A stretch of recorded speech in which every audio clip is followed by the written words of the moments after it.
The Hand of the Necromancer by Brad Strickland, Chapter 7. Johnny, Sarah, and the professor sat at the concrete picnic table and wolfed down the tasty hamburgers. Sarah said they were the best burgers she had ever eaten, and the professor gave her a courtly bow of thanks. Then he brought out a surprise, one of his luscious Sacher torts, an especially rich, gooey, and delicious chocolate cake.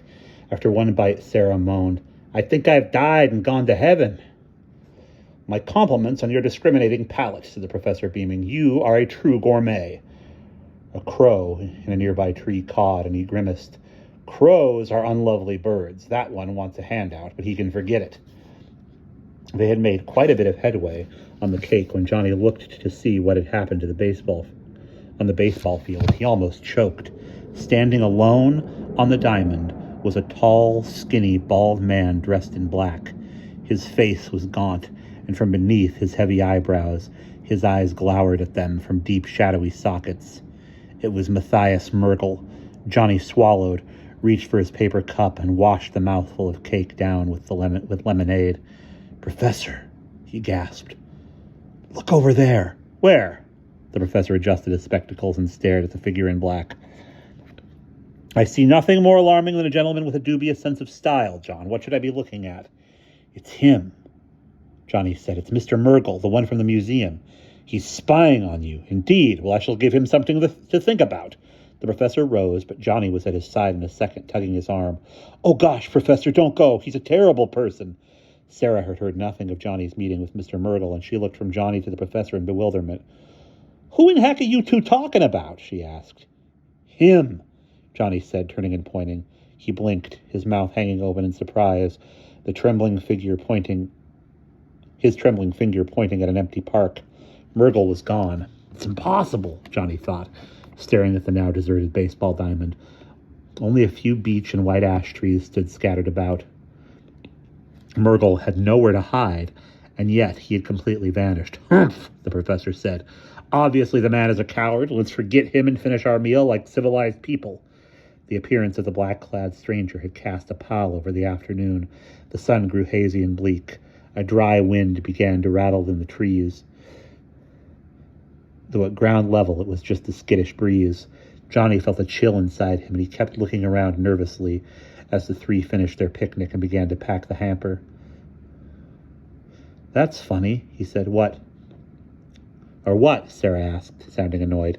"Well, there were lots of people here just a few minutes ago, the guys playing ball, and about a dozen families having picnics, and some people tossing a softball over there. They've all left." The professor scowled. "Not so surprising. After all, it is getting on in the afternoon, and it's starting to look a little cloudy." His voice sounded uncertain. "Even holiday pleasures have to come to an end. Who wants to lug this basket back to the car?" As Johnny turned to take the basket, he froze in sudden alarm. Off toward Emerson Street was a little grove of quaking aspens, and standing in the middle of it was the dark figure of Merkel.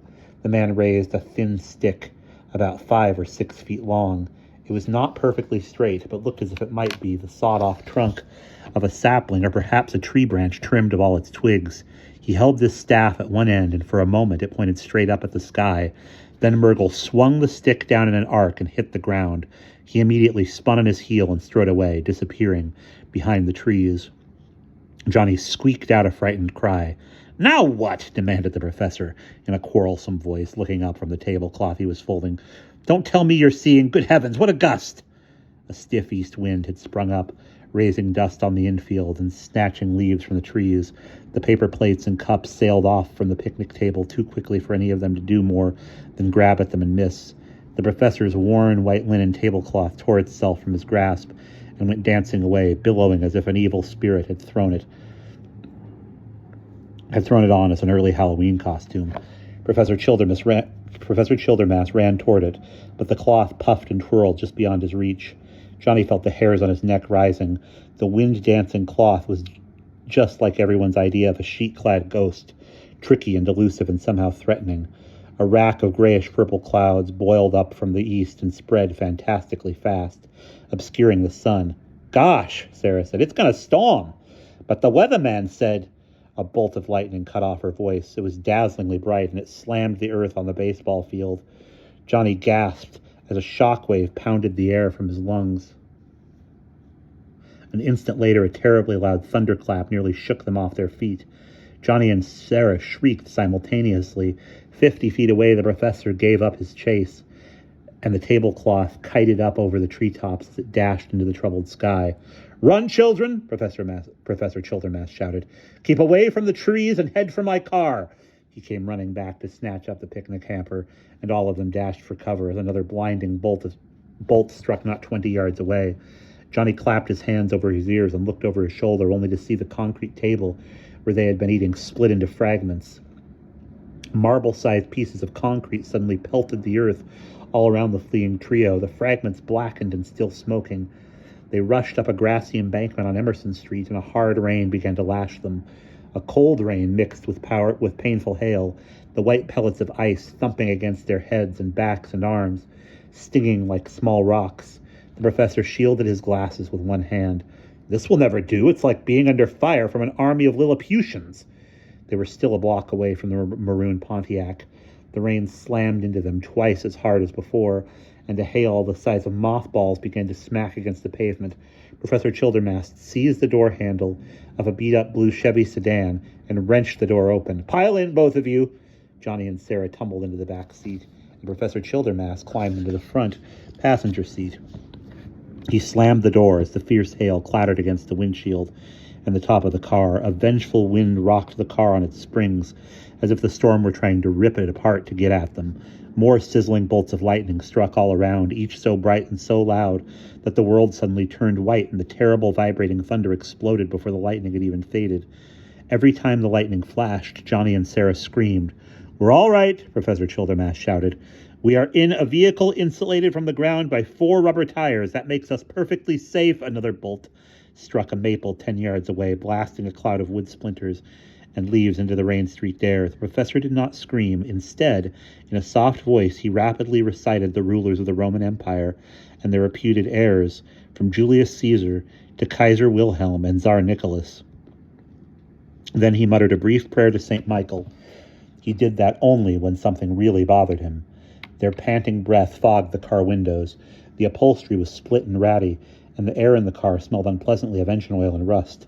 But the banged-up old sedan was a welcome haven. Fortunately, the furious storm lasted only 10 minutes before it blew away as suddenly as it had come. Billowing black clouds smoked away to the west, trailing skirts of rain. The sun peeked out again. All around, trees dangled broken limbs and dripped onto the soggy ground. "I think it's over," Johnny ventured. "Possibly," returned Professor Childermass.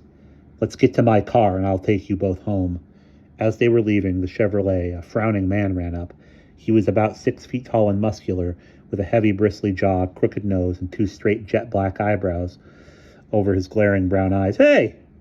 he said in a rough, menacing voice. "What's the idea? That's my car you was in." Professor Childermass drew himself up to his full 5'7". Behind his gold-rimmed spectacles, his eyes glittered, and he barked out the words, "My dear sir, stop apologizing. I refuse to listen to another word. Don't belittle your car. Be proud of it." Then, sounding kinder, he added, "Your somewhat warm sedan gave these defenseless children safety during the late meteorological disturbance. In fact, as automobiles go, it's even sort of a hero. So although your Chevrolet appears to be in a run-down, battered, and even disreputable condition, I must congratulate, not scold you." For a moment, the man just looked puzzled.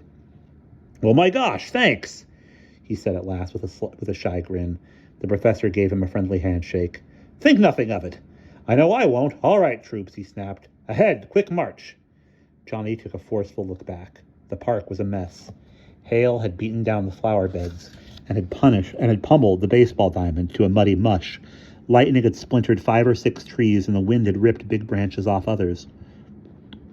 Leaves were scattered everywhere, on the grass, on the pavement, even plastered to all the cars parked nearby. The picnic table lay in shattered ruins. The rain-washed air had a scent of ozone, reminding Johnny of the way his electric train set smelled when both engines were clattering around the track. "It was a magic storm," Johnny said quietly. Sarah gave him a strange look. "Magic? Are you crazy?" Johnny bit his lip. "I saw Mr. Murgle doing something with a wand, I guess it was. He summoned the storm somehow. I swear he did, and the lightning was chasing us." "Not another word." Professor Childermass said in a warning tone. They climbed into his Pontiac, and as they rolled away from the devastated park, Johnny felt more frightened and worried than ever. And that's the end of Chapter 7.